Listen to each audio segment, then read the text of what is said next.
I stayed longer than I was supposed to. Even now, I still ask myself why I didn't just leave with everyone else. The burial had ended like any other.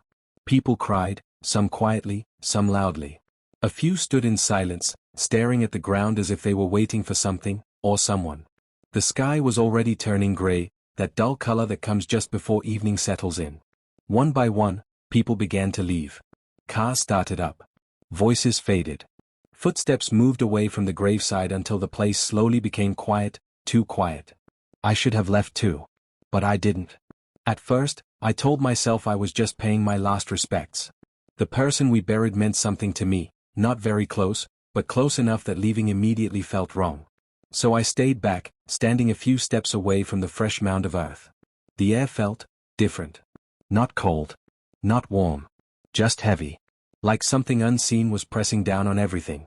I remember looking around and realizing I was almost alone. There was only one old man in the distance, walking slowly toward the gate, his back slightly bent. He didn't look back. When he finally disappeared, that's when I felt it. A strange silence. Not the normal kind. This one felt alive. I shifted my weight, suddenly uncomfortable. The kind of discomfort you can't explain. The kind that makes your body alert even when your mind doesn't understand why. Then I heard it. A soft sound. At first, I thought it was just the wind brushing through the trees. But there was no wind. The leaves were still. Everything was still. The sound came again. Closer this time. It wasn't loud. In fact, if I wasn't paying attention, I might have missed it completely. It sounded like movement. Slow, dragging movement. My eyes went straight to the grave. I don't know why. Maybe instinct. Maybe fear. But something in me just knew to look there. The soil looked normal at first. Freshly covered, slightly uneven, just like any other burial site. Then I noticed it. A slight shift. So small that I almost convinced myself I imagined it. I blinked. Nothing. I exhaled slowly, trying to calm myself. You're overthinking, I whispered under my breath. It's just your mind. But then. It happened again. This time, I was sure. The soil moved. Not collapsing. Not sinking. Moving. As if something beneath it had just adjusted. My heart started pounding immediately. That kind of pounding that doesn't wait for logic. My body reacted before my mind could catch up. I took a step back. Then another. I told myself to leave. Just turn around and go. Whatever this was, it wasn't my business. But my feet didn't move. It was like I was stuck between fear and curiosity. And that's when I heard it again. Not the dragging sound this time. Something else. A faint whisper. I froze. Every part of me went still. I couldn't even breathe properly. My chest tightened as I tried to listen. At first, I couldn't make out the words. But then, slowly, very slowly, it became clearer. And what I heard next made my blood run cold. I didn't move. I couldn't. The voice was faint, almost like it was being pushed through layers of earth, like it was struggling to reach the surface. It wasn't loud. It wasn't even clear. But I heard it. I know I did. My throat went dry instantly. I swallowed, but it did nothing. My heart was beating so hard I could feel it in my ears. No, I whispered to myself, shaking my head slowly.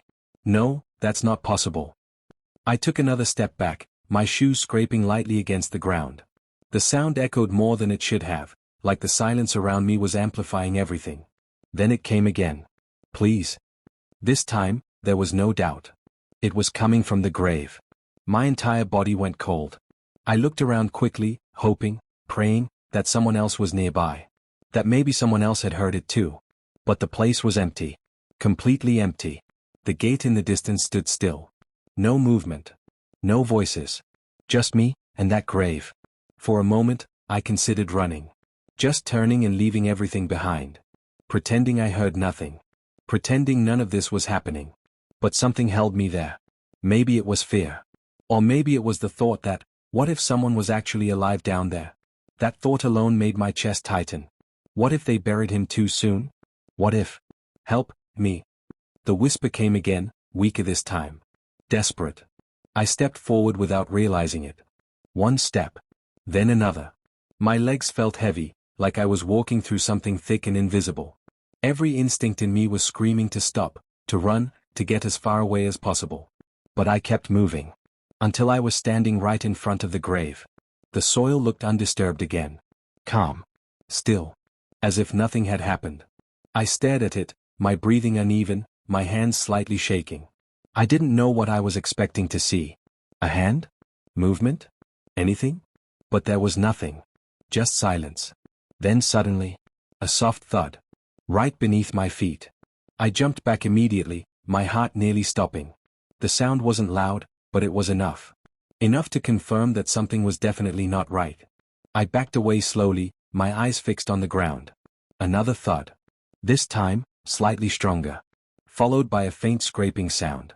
My chest tightened again. No, this wasn't normal. This couldn't be normal.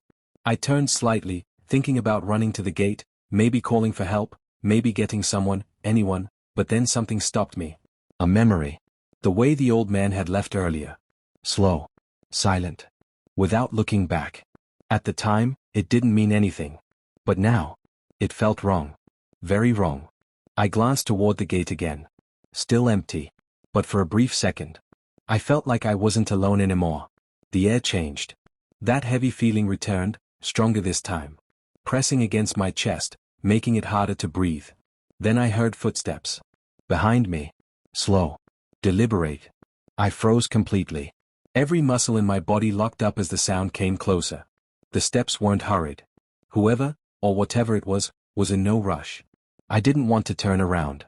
But I had to. Slowly, very slowly. I began to turn. And the moment I did, I realized something that made my stomach drop instantly. There was no one there. The path behind me was empty. Completely empty. But the footsteps didn't stop. They continued. Slow, measured, closing the distance between me and something I couldn't see. My breath caught in my throat. I turned fully now, scanning every corner, every shadow, every space between the trees. Nothing. And yet, step, step, step. Right behind me. I spun around sharply, my eyes darting back to the grave. Silence. No movement. No sound. For a second, everything froze again, like the world had paused just to confuse me. Then the voice returned. Clearer this time. Not faint. Not distant. Right beneath the ground. Don't leave me. That was when the fear changed. It was no longer just fear of the unknown. It became something heavier. Responsibility. If someone was truly down there, if somehow they were still alive. I couldn't walk away. My hands moved before I could think. I dropped to my knees beside the grave and started brushing away the loose soil with my palms. The dirt was soft, freshly packed. It came off easily at first, sticking to my fingers, getting under my nails. My breathing grew faster as I worked, my heart racing with every second. I'm here, I said, my voice shaking. I hear you. Just hold on. For a moment, there was no response. Then, a faint knock. From below. 3 slow taps. My chest tightened. I hear you. I said louder now, panic rising. I'm trying, just give me a moment. I dug faster. The soil began to resist, becoming heavier the deeper I went. My fingers ached, but I didn't stop. I couldn't stop. Then suddenly, everything went quiet. No voice. No knocking. No movement. I froze. My hands hovered over the disturbed soil, my breath uneven as I listened. Nothing. The silence returned. That same heavy, unnatural silence. A cold feeling crept up my spine. Slowly, I looked down at the ground again. And that's when I noticed something I hadn't seen before. The soil I had just cleared was already settling back. Not naturally. Not slowly. But deliberately. As if something beneath was pulling it back into place. I jerked my hands away instantly, stumbling backward on the ground. My heart pounded violently as I watched it happen. The dirt shifted. Smoothed itself. Covered the space I had just opened. Within seconds, it looked untouched again. Like I had never dug at all. No, I whispered, shaking my head. No, that's not possible. My voice sounded small now. Almost swallowed by the space around me. Then, a hand touched my shoulder. Firm. Cold. I gasped and turned around instantly. And this time, someone was there. Standing just inches away from me. It was the old man. The same one who had left earlier. But now, something about him was different. His posture was no longer bent. He stood straight. Too straight. His eyes were fixed on me, unblinking. There was no expression on his face. No emotion. Just a stillness that didn't feel human. You shouldn't have stayed, he said quietly. His voice was calm. Too calm. I tried to speak, but nothing came out. My throat tightened as I struggled to form words. There's someone, I finally managed to say, pointing toward the grave. I heard. I know what you heard, he interrupted. His grip on my shoulder tightened slightly. Not enough to hurt. But enough to stop me from moving. There is nothing there for you to help. The way he said it sent a chill through my entire body. It wasn't reassurance. It was a warning. I shook my head quickly. No, I heard them. They were asking for help. They knocked. That is not a voice you answer, he said. His eyes didn't leave mine. Not even for a second. Behind me, the ground shifted again. Soft. Subtle. But enough to remind me that whatever was beneath that grave was still there. Waiting. Apt listening. I felt it without turning around. That quiet awareness, like something beneath the ground now knew I wasn't alone anymore. The old man's hand remained on my shoulder, steady, unmoving. But there was tension in it now, like he was ready, watching for something I couldn't yet see. Stand up, he said quietly.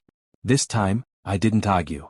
I pushed myself up slowly, my legs slightly unsteady, my eyes still drawn to the grave behind me.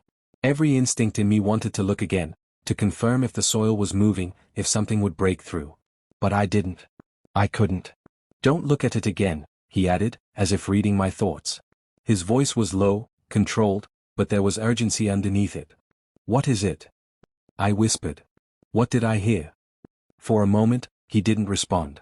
He just stared at me, then past me, toward the grave.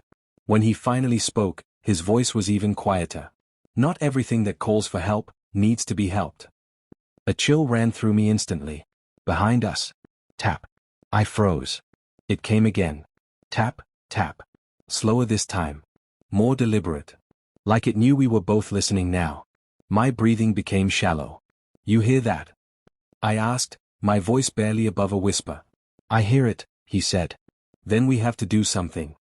No. The way he said it stopped me completely. Sharp. Final.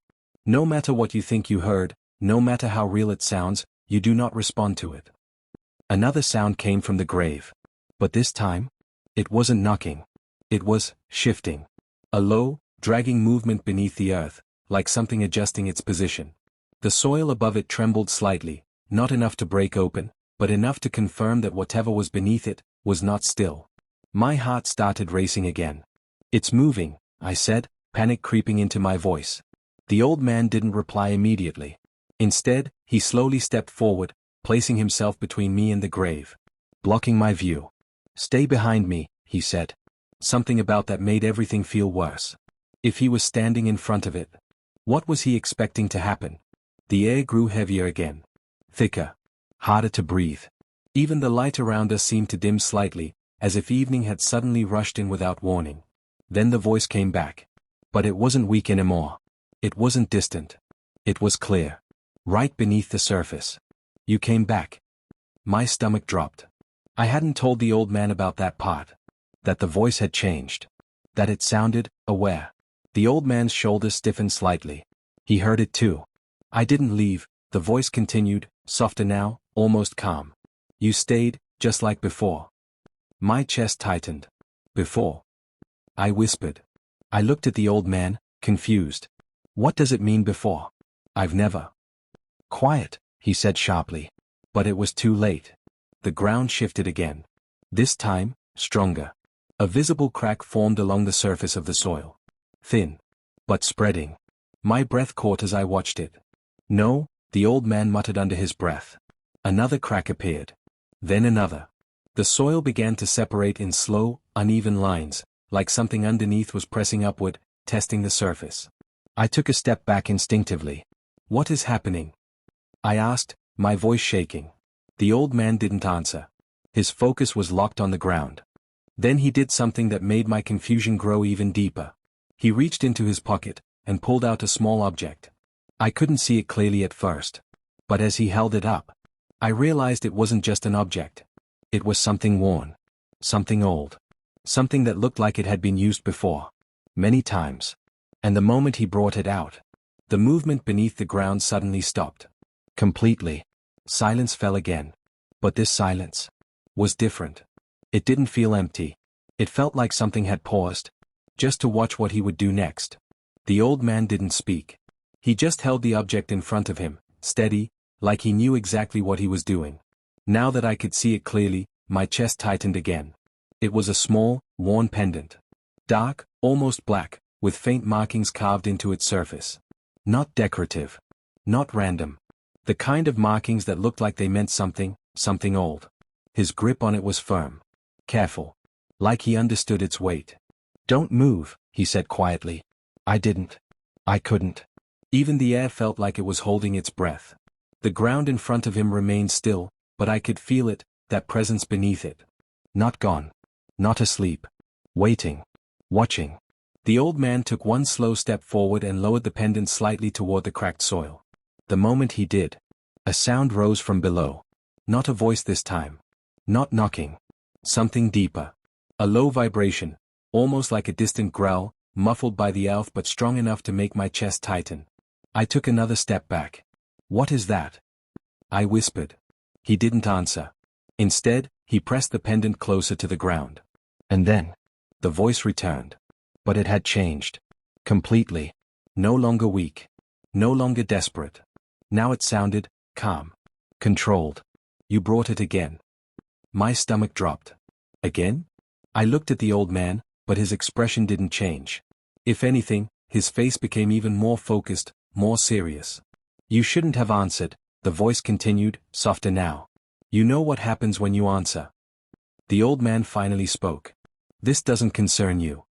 His voice was steady, but there was something underneath it now, something tense. The ground beneath the pendant trembled slightly. "It always concerns me," the voice replied. A thin line in the soil widened just a little. Not enough to open. Just enough to breathe. I felt it. A faint rush of air escaping from beneath the ground, cold, unnatural, brushing lightly against my skin. I stepped back again, my heart pounding harder.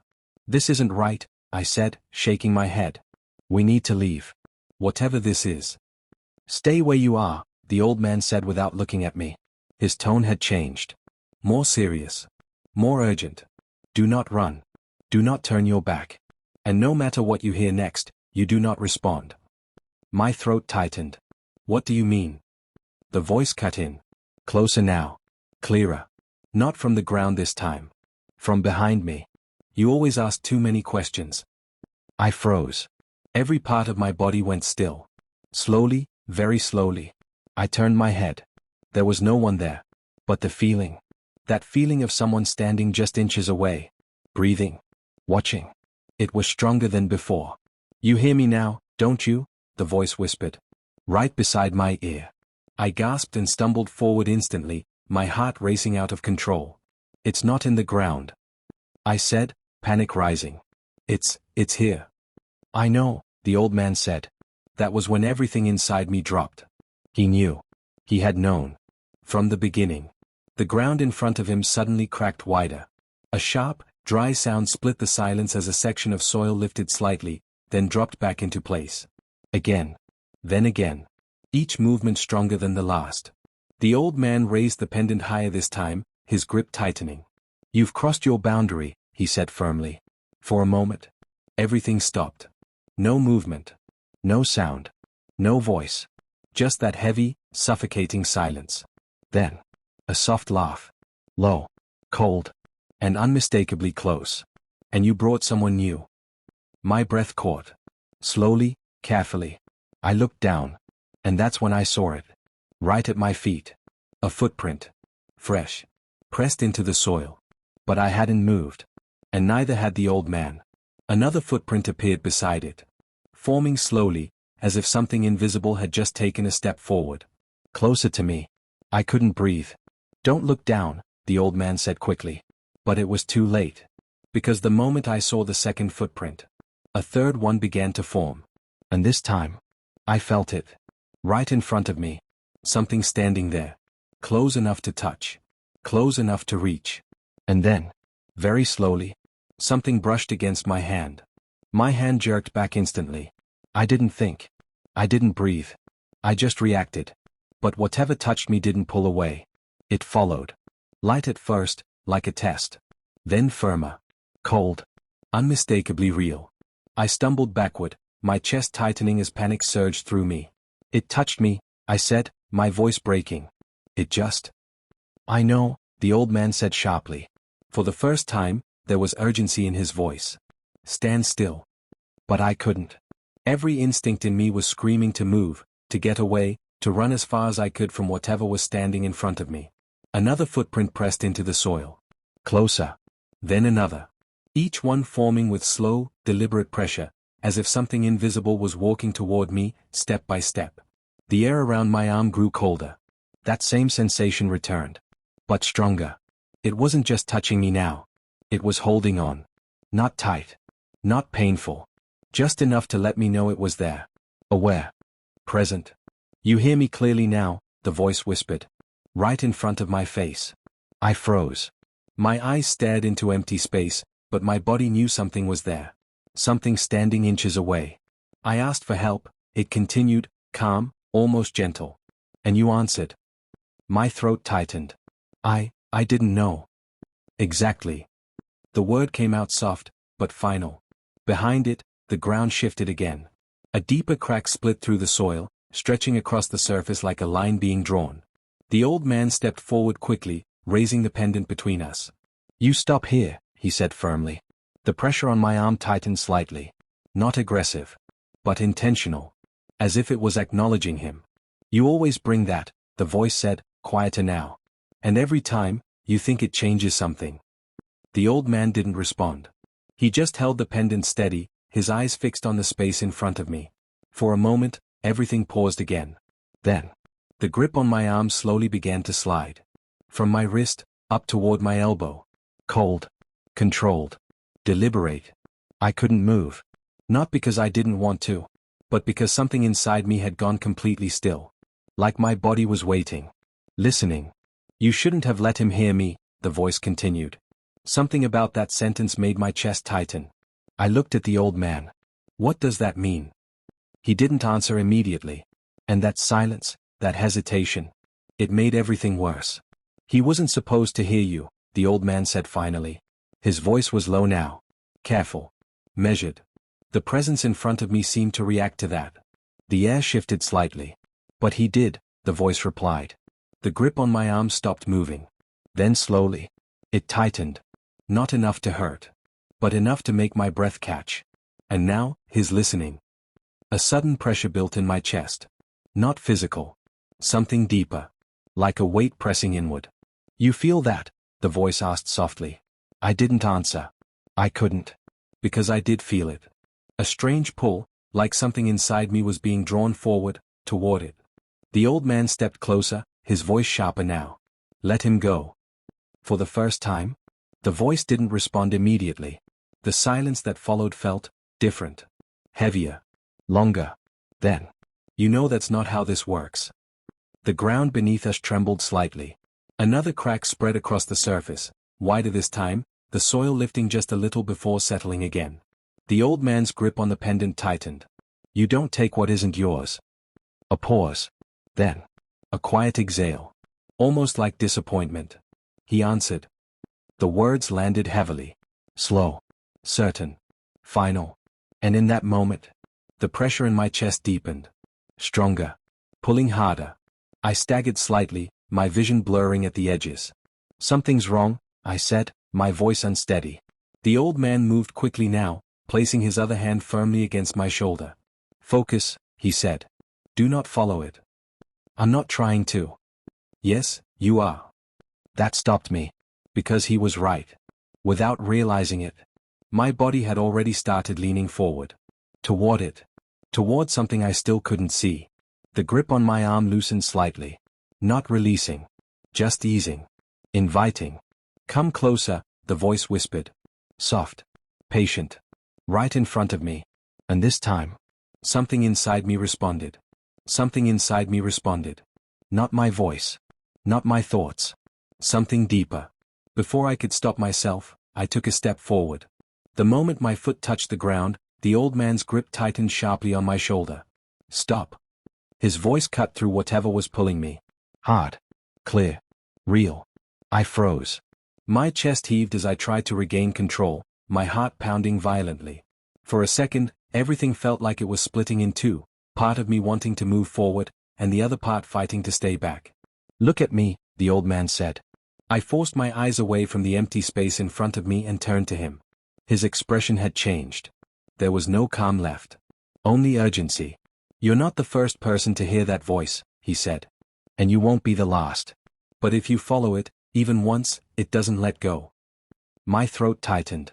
What is it? He didn't hesitate this time. It's not the one we buried. A chill ran through me instantly. Behind us, the ground gave a final, sharp shift, then went completely still. No cracks. No movement. No sound. The weight in the air began to lift, slowly, like whatever had been there was pulling away, retreating. The grip on my arm disappeared. Just like that. Gone. I staggered back, breathing heavily, my body finally feeling like it belonged to me again. For a long moment, neither of us spoke. We just stood there, listening. Waiting. But nothing came. The cemetery had returned to silence. Normal silence. The kind that didn't feel alive. The old man slowly lowered the pendant, his eyes still fixed on the grave. It only needed a response, he said quietly. I swallowed hard.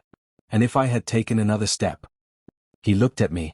This time, there was something in his eyes I hadn't seen before. Not fear. Something heavier. You wouldn't be the one walking away. The words settled deeply. Cold. Final. I turned slowly toward the grave. It looked exactly the same as before. Undisturbed. Still. Like nothing had ever happened. But I knew better. I stepped back again, putting more distance between myself and that place. I heard it clearly, I said, my voice lower now. It sounded real. It always does, he replied. We began walking toward the gate together, slowly, neither of us in a hurry to speak again. But just before we reached the exit, I stopped. A thought crossed my mind. Something that didn't sit right. I turned to him. You said I'm not the first. He nodded once. I hesitated. What happens to the others? For a moment, he didn't answer. Then he looked back at the cemetery. At the rows of graves stretching quietly into the distance. When people stay behind long enough, he said, they start hearing things that aren't meant for them. He paused. Then added quietly. And sometimes, they answer. A cold feeling settled in my chest. We walked out through the gate without another word. But even as we left, I couldn't shake the feeling that whatever had called me hadn't really gone. It had only stopped. And somewhere, in the silence behind us, it was still waiting for the next person who decides to stay.